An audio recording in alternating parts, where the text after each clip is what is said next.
produktivitasnya masih rendah. Sehingga loss learning bagi peserta didik itu masih tinggi. Itu yang perlu kita pikirkan. Utamanya ditopang lagi dengan materi yang kategori abstrak.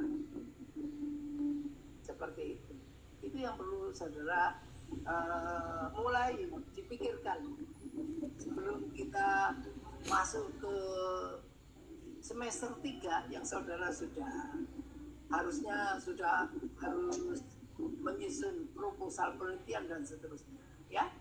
Mata kuliah metode penelitian sudah diterima? Sudah. Output dari mata kuliah itu adalah draft proposal, kan? Iya, Bapak. Apakah saudara semua sudah punya? Jangan hanya bilang, Pak, saya sudah punya, saya kumpulkan untuk tugas mata kuliah itu. Jangan. Harusnya apa? Harusnya nanti ditindaklanjuti ke kegiatan penelitian tesis berikutnya. Jadi kalau draft proposalnya itu memilih topik kemagnetan, lalu dengan fokus pembelajaran daring, ya teruskan. Saudara sudah ikut mata kuliah pengembangan bahan ajar? Baru semester ini, Bapak. Nah, ingat, kalau pengembangan bahan ajar itu, saudara topiknya harus sesuai dengan topik calon tesis saudara. Supaya nanti waktu butuh tesis nggak mengulang lagi menyusun dari awal. Itu yang perlu saya ingatkan kepada saudara semua. Luar biasa, saudara. Karena sekolah saudara itu hanya 2 tahun. Jangan dikira sekolah saudara 2 tahun itu waktunya pendek. Bukan. Di luar negeri S2 itu 1 tahun. Dan 1 tahun itu kuliahnya hanya 3 bulan. Yang 9 bulan menyelesaikan kegiatan proyek penelitian tesis. Kalau Anda kan kuliah aja sampai semester 4. Nanti tua di perkuliahan, saudara. Sudahlah, cukup itu untuk zaman saya aja yang kuliah 2 tahun S2 itu. Kalau untuk Anda harusnya Anda sampai 2 tahun. Eman-eman, UKT-nya sudah naik 10 juta ya. Saya tidak pernah merasakan sekolah membayar sebanyak itu.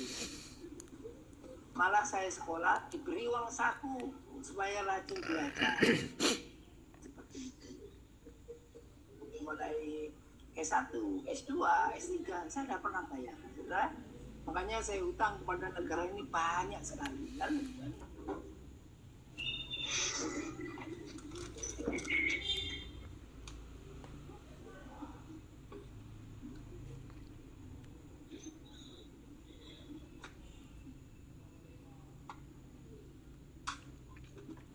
Ya, saya bicarakan begini pertama kali untuk apa? Biar saudara semuanya sadar bahwa semester 2 ini sudah mau akan dilewati. Maka dari itu, sekarang apakah saudara dengan mata kuliah metode penelitian itu sudah punya folder di komputer saudara yang berisi foldernya itu tesis gitu ya. Sudah punya belum? Kalau nggak punya, mulai sekarang dibuat. Isinya di dalam situ dibagi-bagi. Jadi bahan-bahan tesis itu folder, subfolder sendiri. Bahan-bahan tesis itu bisa draft proposal tadi, bisa teori-teori yang mendukung, teori belajar yang mendukung tesis saudara nanti. Terus materi-materi fisika yang berkaitan untuk bahan pembelajaran itu sudah ada di folder itu. Setelah itu nanti ada subfolder berikutnya adalah proposal, kan gitu kan. Subfolder berikutnya lagi instrumen penelitian. Subfolder berikutnya lagi baru materi tesis. Sudah. Nah, untuk menyemangati saudara, tesis saudara di folder saudara itu tadi, saudara harus punya file berisi sampul tesis, kata pengantar tesis, gitu kan. Buat mulai sekarang. Setelah itu dicetak, ditaruh di dinding kamar tidur saudara yang mau masuk. Biar ingat kalau saya punya kajian itu. Ya. Siap. Jadi jangan dilewatkan begitu saja waktu. Sangat mahal. Kalau ada teman saudara yang tanya, saudara untuk persiapan tesis sudah mengerjakan apa? Kalau saudara punya data sampul, kata pengantar, lembar pengasan, saudara bilang, saya sudah sampai kepada daftar isi. Padahal itu belum dijalankan. Kenapa itu diberitahu begitu? Itu biar membakar teman saudara. Sudah jauh kan gitu kan. Saya sampul aja belum kan gitu kan. Nanti kalau tanya lagi, saya sudah kerja bab 1. Saudara sudah bab berapa? Saya bab 3. Itu saudara. Saling menyemangati kan. Seperti itu. Karena tesis saudara itu kan termasuk tesis berbobot ya. Maksudnya berbobot itu timbangannya berat. Karena halamannya banyak. Saya dulu S2 Fisika ITB itu, tesis saya itu hanya 56 halaman total. Lalu S3 saya, disertasi itu hanya 100 halaman. Bayangkan kalau saudara sempat datang ke Pasya, lihat apa itu di perpustakaan atau ruang baca Pasya, tesisnya itu halamannya jumlahnya berapa? Pasti lebih dari 100 kan. Seperti itu. Oke. Itu yang perlu saya ingatkan sebagai awalan kuliah hari ini. Ada tanggapan silakan.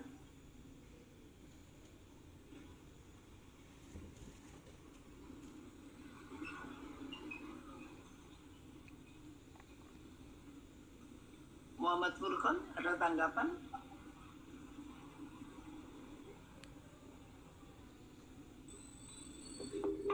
Baik, terima kasih Bapak atas waktunya.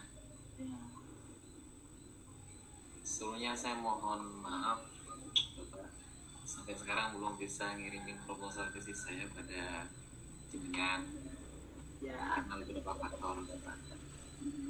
Terima kasih sudah diingatkan tadi, sudah disadarkan.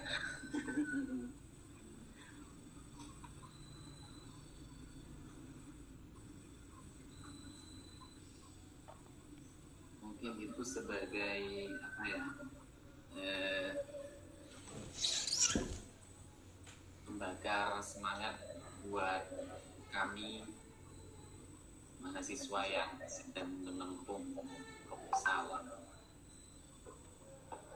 Mohon maaf Pak ya.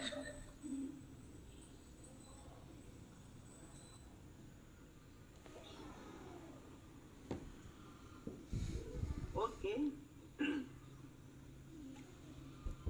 Hanya itu, Furqan. Furqan selain kegiatannya kuliah S2 ini, kegiatan lainnya apa? Untuk saat ini ngajar Bapak Ngajar di mana? di SMA SMA mana? SMA swasta Swasta mana? di Pamekasan, Madura. Kebetulan domisili saya Pamekasan. Pamekasan. Oke. Jauh loh Pamekasan itu dari sini, dari Surabaya. Lumayan. Nanti kalau kuliah sudah luring, saudara harus menyiapkan diri berangkat dari Pamekasan ke Surabaya. Itu perlu waktu yang tidak sedikit ya. Gitu. Benar. Oke. Nah, saya ingatkan lagi bagi para mahasiswa dan mahasiswi yang statusnya merangkap gitu ya sekolah, ya kerja. Saudara harus punya komitmen. Waktu 24 jam itu dialokasikan berapa jam untuk mengurus kegiatan studi saudara. Jadi ada tugas atau tidak, kalau sudah jamnya untuk alokasi itu, saudara gunakan. Entah baca, entah nulis, entah bagaimana kegiatannya yang berkaitan dengan studi saudara. Jangan, oh besok nggak ada kuliah, saya tak tenang-tenang sajalah. Nggak boleh. Saya nggak pernah kuliah S1, S2, S3 itu merangkap status saudara ya, saya nggak pernah. Maka studi saya selesai tepat waktu. Karena saya fokus kan gitu kan. Waktu saya hampir semuanya difokuskan kepada studi.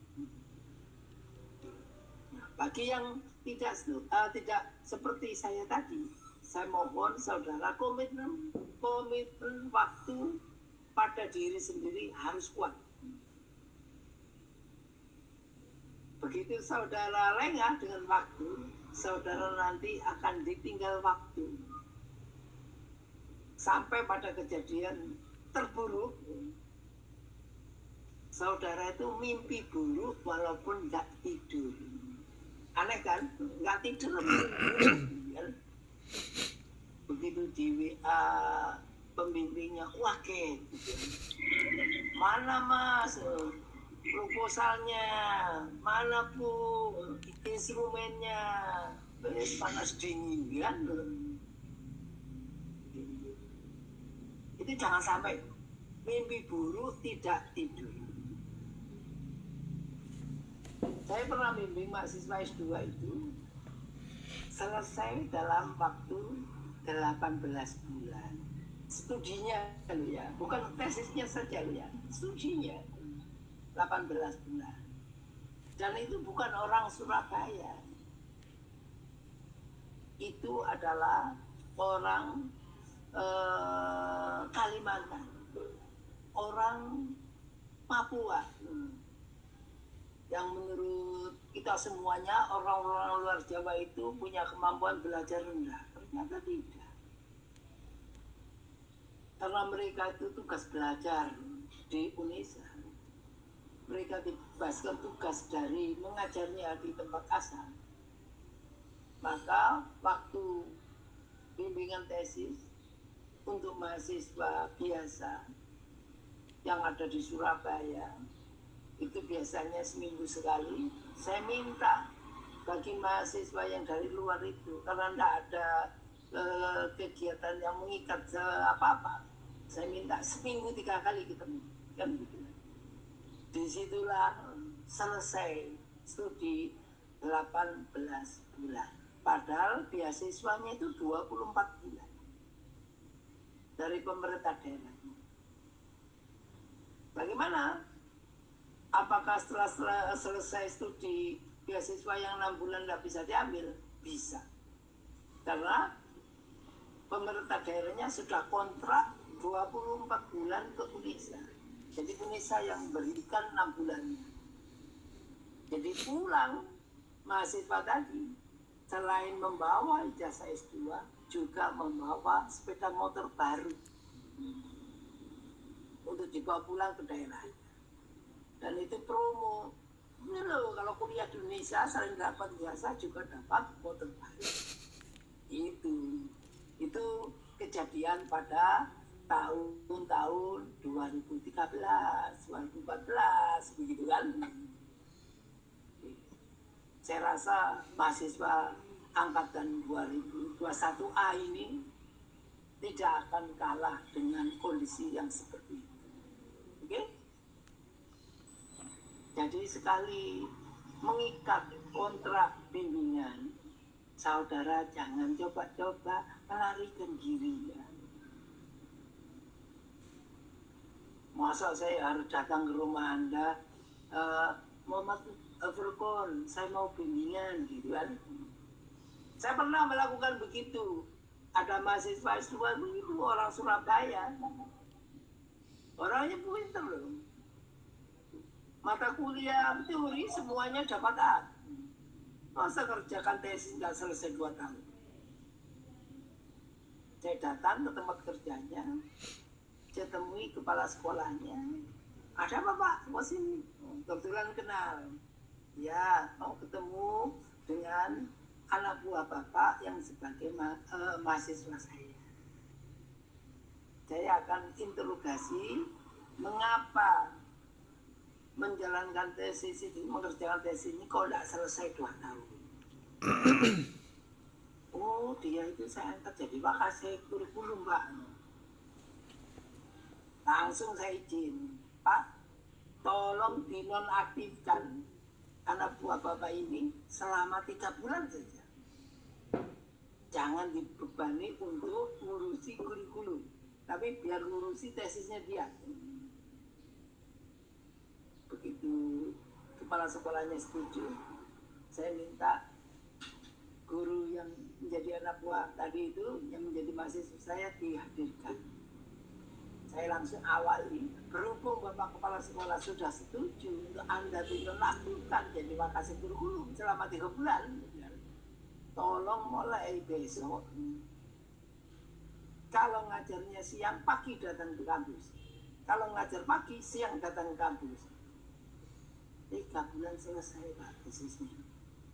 Bayangkan.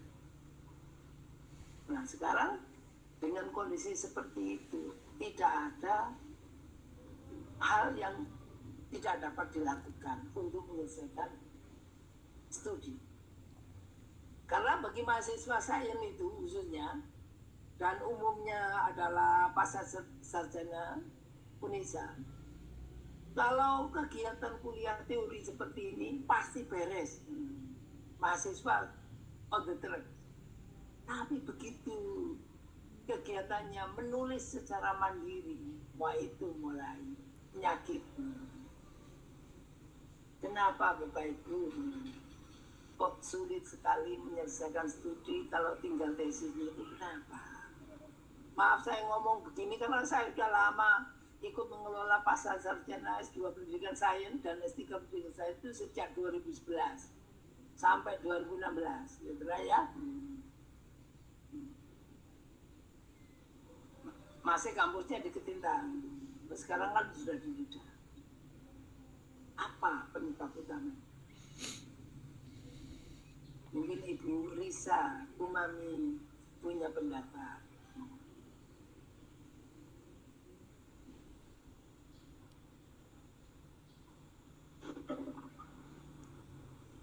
Iya Bapak. Sebelumnya saya mengucapkan terima kasih. Jadi saya juga salah satu di antara teman-teman yang juga merangkap seperti yang disampaikan oleh Bapak tadi, yang mengajar ya kuliah kebetulan seperti itu. Jadi alhamdulillah, jadi apa yang disampaikan Bapak jadi mengingatkan bahwa saya sebagai mahasiswa harus komitmen dengan tugas utamanya, yaitu sebagai mahasiswa gitu. Jadi memang sebagai mahasiswa harus pintar untuk manage waktu, kapan harus bekerja, kapan harus belajar, dan kapan harus fokus pada terutama draft tesis Bapak ya. Ya. Kalau Bu Risa itu wakasek di mana? Saya di SMP swasta Bapak, di Sedati, Sidoarjo. Oh ya. Oke. Jangan khawatir. saya dulu ini membagi pengalaman saja. S2 saya itu di Bandung, bawa keluarga. Lalu, tapi sebelum membawa keluarga ke Bandung, saya sudah janjian sama istri sejak dari Surabaya. Saya di Bandung itu bukan bekerja, tapi sekolah, begitu kan ya. Maka acaranya dari Senin sampai Sabtu ada kuliah apa tidak, mulai pukul 7 sampai dengan 5 sore saya ke kampus. Apakah siap keluarga yang akan saya bawa dengan persyaratan seperti itu? Oh siap, saya masih punya anak satu, masih umur 11 bulan. Oke, bawa. Tapi perjanjiannya begitu. Itu satu. Perjanjian yang kedua, saya itu kan kontrak rumah yang bersama teman-teman yang lain, itu ada juga. Kamarnya itu ada banyak, saya ambil 2 kamar. Satu kamar untuk kamar keluarga, sedang satu kamar lagi untuk belajar saya. Saya pulang pukul 5, saya berkumpul dengan keluarga, saya tungguin sampai anak saya tidur. Dan istri saya sudah mulai akan tidur. Saya akan berpindah kamar menuju kamar belajar saya. Kalau saya ketiduran di kamar kerja ya sudah tidur di situ jadinya. Kalau tidak ya saya kembali ke kamar keluarga. Begitu. Itu saya jalani untuk siap menyelesaikan studi tepat waktu. Apalagi di mulai semester 3 itu saya sudah mulai kerja di lab. Saya jarang pulang. Karena kegiatannya itu nggak bisa pulang. Begitu. Itu sudah komitmen. Nah, bagi Bapak Ibu yang mempunyai variabel lebih banyak, tinggal di rumah sendiri, ada keluarga, ada anak, ada suami, ada istri, kan gitu kan. Ya silakan diatur sendiri. Tapi komitmen untuk menyelesaikan studi harus ada. Apalagi kalau saya S3, sudah diwanti-wanti oleh negara, ya siswa saudara hanya 3 tahun, nggak bisa lebih. Berarti harus selesai. Padahal di tempat saya sekolah itu di Perancis itu orang asli Perancis saja 3 tahun itu jarang selesai. Dan saya sebagai orang asing kok diperlakukan harus selesai selama 3 tahun. Padahal tuntutan kerjanya sama. Dengan seperti itulah kita harus bisa beradaptasi dengan lingkungan kehidupan dan akademik serba cepat. Jangan berlama-lama, bertahan pada egonya yang belum tentu itu mendukung penyelesaian studi. Seperti itu, ya. Itu penting. Bapak Ibu, kuatkan hati, mantapkan bahwa niat untuk menyelesaikan studi. Saya mau ikut dengan pembimbingnya. Kalau Bapak Ibu tidak punya pendapat yang hebat untuk menolaknya. Apa yang dibimbing oleh pembimbing saya itu setelah saya sekolah 8 bulan di S3. Sebelumnya itu wah harus begini. Saya jalankan semuanya. Tapi saya sambil belajar. Kalau langkah ini saya kerjakan hasilnya ini. Langkah ini saya kerjakan harus ini. Itu menurut apa itu rancangan kegiatan yang diajukan pembimbing saya jalan semua. Tapi sambil saya belajar, begitu rancangan satu melenceng hasilnya, itu solusinya. Kalau saya tidak, saya harus mengajukan solusi. Nggak boleh diam saja. Solusinya ini problem. Dibantah, nggak bisa, harus begini. Coba lagi begini. Sudah ya, sampai 8 bulan. 8 bulan, saya pada titik kulminasi kesabaran saya habis. Lalu saya ajukan rancangan kegiatan. Saya minta waktu 3 minggu. Dengan argumentasi ilmiah yang sudah saya siapkan. Alhamdulillah, dengan 3 minggu itu saya menemukan hasil seperti yang dipesan pembimbing saya. Penyebab utamanya apa? Peralatan yang saya gunakan itu tidak terkalibrasi dengan baik. Jadi hasilnya mesti melenceng. Dengan itu, akhirnya saya sampaikan temuannya. Engineer yang menguasai alat itu dipanggil sama pembimbing saya, dan kebetulan dia itu direktur laboratorium. Ya. Kok bisa peralatan melenceng begini, saudara nggak tahu. Tapi bukan saya, dihadapkan bukan saya yang menemukan melencengnya alat itu tadi. Tapi pembimbing saya ngomong begitu. Pokoknya harus dikalibrasi sekarang juga, nggak boleh gitu, nggak. Setelah 8 bulan itu baru saya mau menjalankan ide apa saja, pokoknya didiskusikan sebelumnya dan disetujui, baru saya jalankan. Begitu ya. Itu kalau isi kan harus begitu. Kalau hanya nurut aja nggak jadi. Ya, kalau S2 ya juga begitu. Kalau memang ada argumentasi yang mendukung untuk berdiskusi lebih lanjut, jalankan gitu. Seperti itu. Kenapa? S1 itu target penelitiannya kan menerapkan. Kalau S2 target penelitiannya itu menerapkan. Kalau S3 target penelitiannya itu adalah menemukan. Itu beda targetnya. Kalau S1 menerapkan itu bagaimana?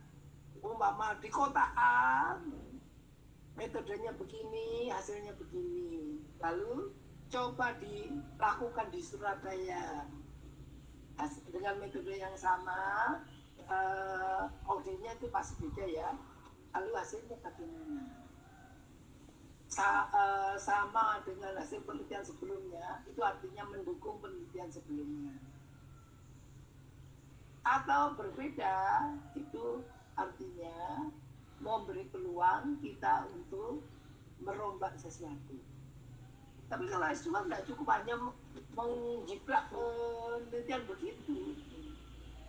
Saudara harus umpama pembelajaran daring di tempat A menggunakan format Google Classroom.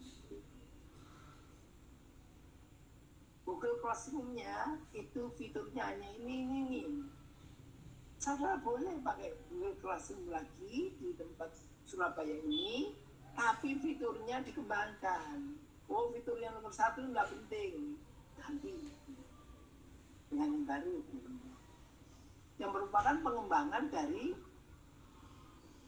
paket Google Classroom sebelumnya, kan gitu kan? Itu pengembangan.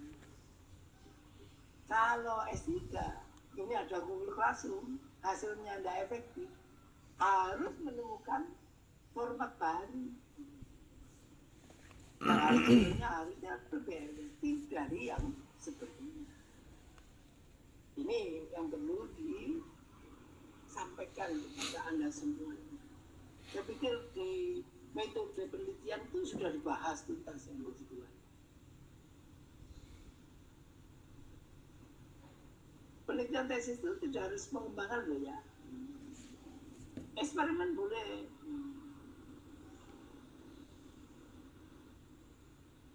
Eksplorasi awal boleh, tapi harus betul-betul fundamental. Oke.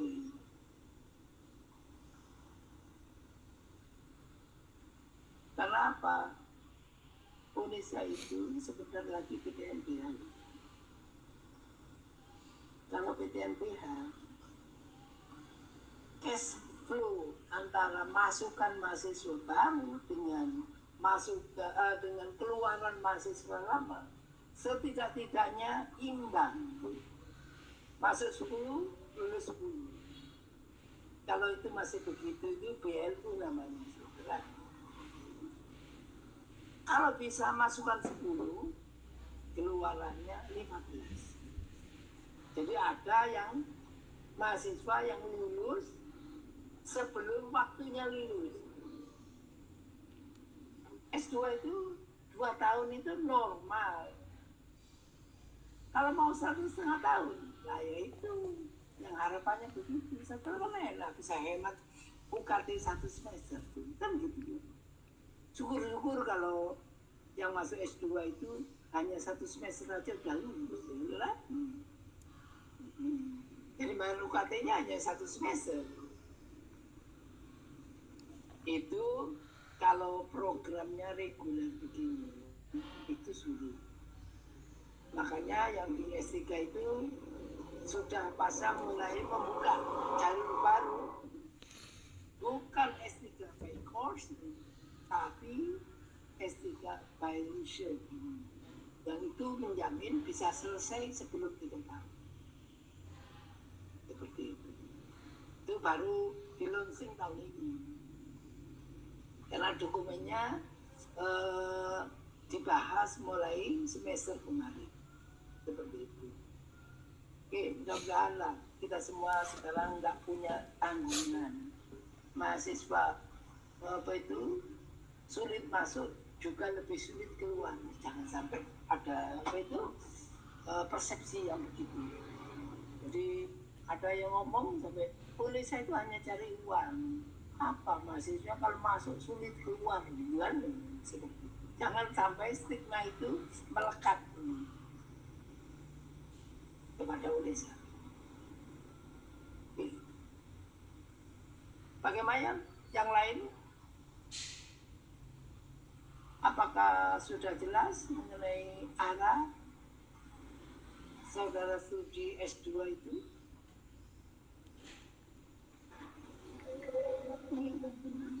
Ya, silakan Evian.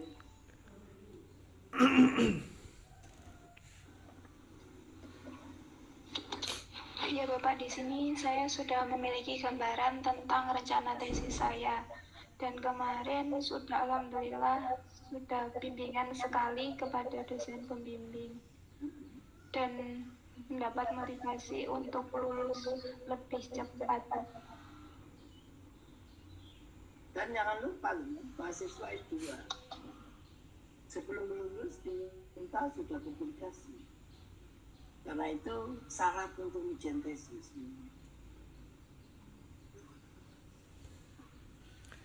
Publikasinya itu ya boleh nasional, boleh internasional. Kalau nasional harus serendah-rendahnya Sinta 4 ya. Kalau internasional ya serendah-rendahnya Q 4 kan gitu kan. Seperti itu. Itu syarat mutlak yang nggak bisa ditolak. Itu sudah lama. Saya sekolah S3 itu lulus 2020 lulus tahun 2001 19 Desember ya. Itu promosi saya tanggal itu. Tapi saya harus sudah publikasi minimal 2, seminar internasional minimal 2 kali. Dan alhamdulillah saya di atas persyaratan minimal semuanya itu. Jadi bisa lulus tepat waktu seperti itu, ya. Dengan kondisi itu, begitu saudara sudah mengajukan topik penelitian, menulis outline penelitian, mengembangkan dari outline itu menjadi draft, bab 1, bab 2, bab 3, gitu kan? Itu sudah bisa untuk publikasi sebelumnya. Nggak usah nunggu ada bab 4, bab 5, bab 6, gitu kan? Itu bab 1, 2, 3 saja ditulis studi kelayakan penelitian materi ini, kan gitu. Nanti publikasi kedua adalah setelah ada hasil.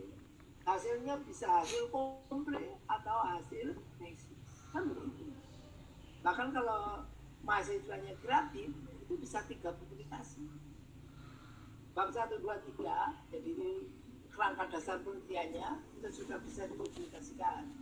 Lalu data pendahuluan dan juga dilengkapi dengan data uji coba terbatas, itu bisa jadi data kompre, itu bisa publikasi kedua. Nanti kalau ada data tesis masuk, ada masukan masuk, ditulis lagi menjadi bahan publikasi ketiga. Jadi Anda bisa dapat 3. Itu kalau mau begitu. Tapi ya itu, di komputer saudara itu foldernya harus ada. Subfolder publikasi. Selain tesis tadi ada publikasi. Lalu isi di folder itu jangan ditaruh di komputer itu saja. Ya ada yang disimpan di hard disk, ada yang disimpan di mana saja, bisa juga ada ditaruh di Google Drive. Itu kan? Itu harus. Nanti kalau hilang komputernya di Google Drive masih ada. Nggak ngetik ulang, gitu lah ya. Seperti itu. Oke. Sampai di situ, saudara bisa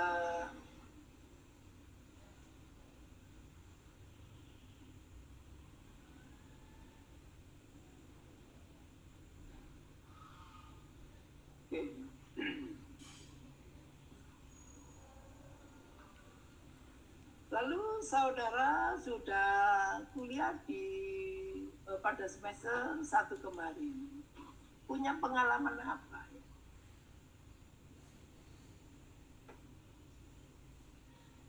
Ini peserta kuliahnya sekitar 15 orang. 16 orang, Pak. 16 orang.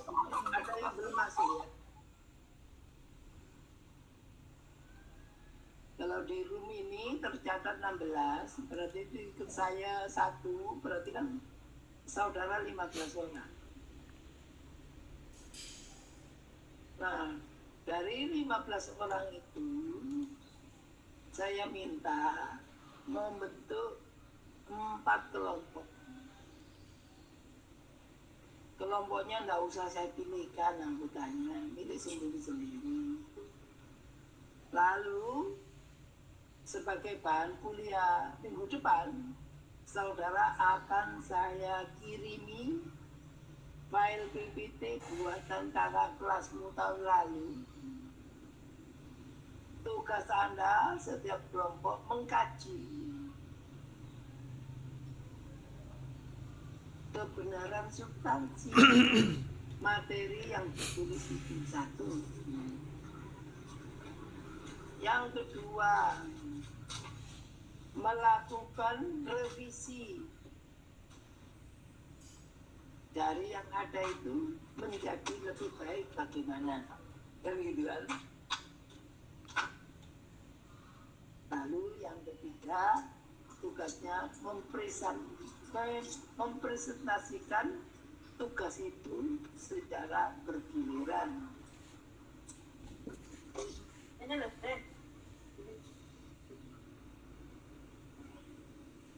Seperti itu. Jadi saudara nggak saya tuntut lagi membuat baru, tapi saudara saya tuntut mengkaji secara mendalam dari slide tersebut. Dan selain slide, saudara saya bekali buku dasar yang kita pakai semuanya. Maka dari itu, saya memerlukan adanya WA group dari mata kuliah ini. Biar komunikasinya lewat situ lebih mudah.